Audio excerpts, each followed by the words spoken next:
Remember Kareem from our coffee shop? The one who learned to transform his complaints into action. Well, 3 months after mastering his complaining brain, something unexpected happened. He was scrolling through LinkedIn when he saw it.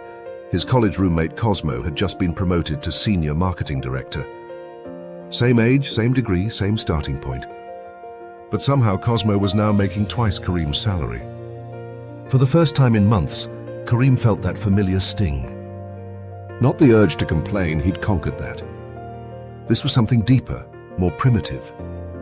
His brain had just activated a system that's been shaping human behavior for millions of years. What Kareem experienced in that moment wasn't weakness or jealousy. It was social comparison, one of the most fundamental processes in human psychology. In 1954, psychologist Leon Festinger discovered that humans have an innate drive to evaluate themselves. And when we can't measure our abilities objectively, our brains automatically compare us to others. But here's where Kareem's story gets interesting. His newly trained brain, the one that had learned to recognize complaint patterns, was about to encounter something far more complex. A comparison trap that catches even the most self-aware people. The experiment. Let's follow what happened next, because it reveals the hidden experiment your brain runs every single day. Cosmo, hey man! Did you see my LinkedIn post? I can't believe they actually promoted me. I mean, I've been struggling with imposter syndrome for months. Kareem, that's amazing, Cosmo. I am really happy for you. Petsi. Actually, I've been meaning to tell you both. I just got accepted into that PhD program at Stanford. Full scholarship. In 30 seconds, 3 different comparison processes just fired in Kareem's brain. And Dr. Petsi, our researcher friend, was about to witness something remarkable. First, when Cosmo mentioned his promotion, Kareem's anterior cingulate cortex lit up, the same region that processes physical pain. Social comparison literally hurts. But then something fascinating happened. When Petsi announced her PhD acceptance, Kareem's brain did something unexpected.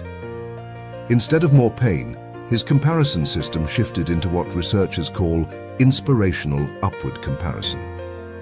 Why did the same brain react so differently to 2 pieces of good news? The answer reveals the most important discovery about human comparison psychology. Kareem's thoughts.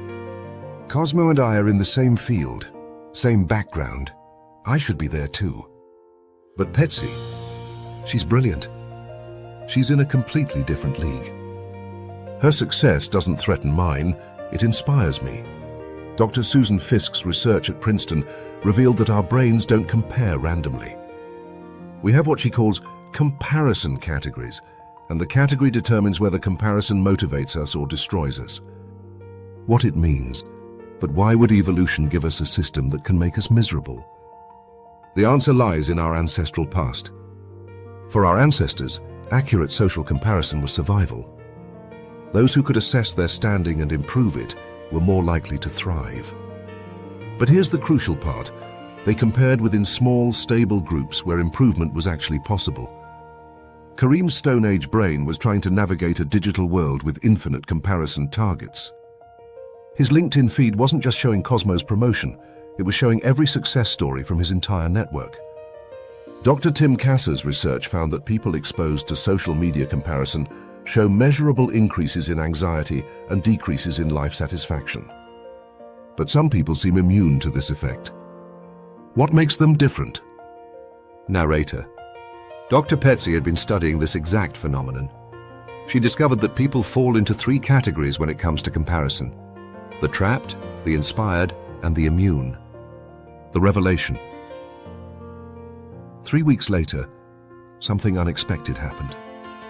Kareem, Cosmo, and Petsi met for their regular coffee, but this time the dynamic had completely shifted. Kareem, you know what's weird? After seeing your promotion, Cosmo, I spent 2 days feeling terrible. But then I did something I've never done before. Cosmo, what's that? Kareem, I asked myself the same question I learned to ask about complaining. How is this comparison serving me? Kareem had applied his complaint awareness training to his comparison patterns. And what he discovered changed everything. Kareem, I realized I wasn't actually comparing myself to you, Cosmo. I was comparing myself to some imaginary version of where I thought I should be. You just happen to represent that version. Petsi, that's exactly what my research shows. Most comparison pain isn't about the other person. It's about the gap between our reality and our expectations. Narrator, but here's where the story takes an unexpected turn. Cosmo, despite his promotion, had been struggling with his own comparison trap. Cosmo, honestly? Getting promoted made it worse. Now I'm comparing myself to the senior directors above me. It never ends. This is what psychologists call the hedonic treadmill of comparison. Each achievement just moves the comparison target higher. Real-world application, narrator. So what happened next reveals the most powerful tool for transforming comparison from a trap into a superpower. Petsi, I've been tracking something in my lab. People who learn to redirect their comparison focus show remarkable changes in both brain activity and life satisfaction. Dr. Petsi had discovered what she calls comparison reframing, and it works better than trying to stop comparing altogether. Narrator.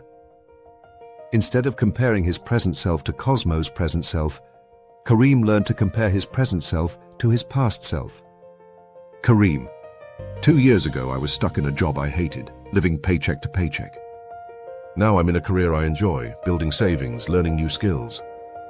Cosmo's success doesn't erase my progress. Narrator.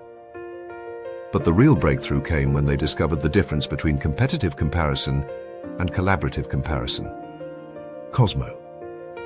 What if instead of seeing each other as competition, we became each other's success accelerators? Studies by Dr. Sonia Lyubomirsky found that people who practice collaborative comparison, using others' success as inspiration and information rather than judgment, show measurable increases in motivation and achievement. 6 months later, something remarkable had happened. Kareem had been promoted to a role he'd never even considered before. Cosmo had started a side business that was thriving. And Petsi's research on comparison psychology had been accepted for publication. But here's the twist that changes everything. They were all still comparing themselves to others. The difference was that comparison had become a tool for growth rather than a source of suffering. Kareem, I still notice when someone's doing better than me. But now I ask, what can I learn from their path? What's possible that I hadn't considered? Theodore Roosevelt said, comparison is the thief of joy. But maybe the real thief isn't comparison itself. It's unconscious comparison. When you recognize that every comparison is a choice point, you reclaim your power to decide. Will this inspire me, inform me, or trap me? Next time, we'll discover why some people use comparison to feel superior and why it never actually works. We'll meet someone who learned that putting others down only lifts you up temporarily.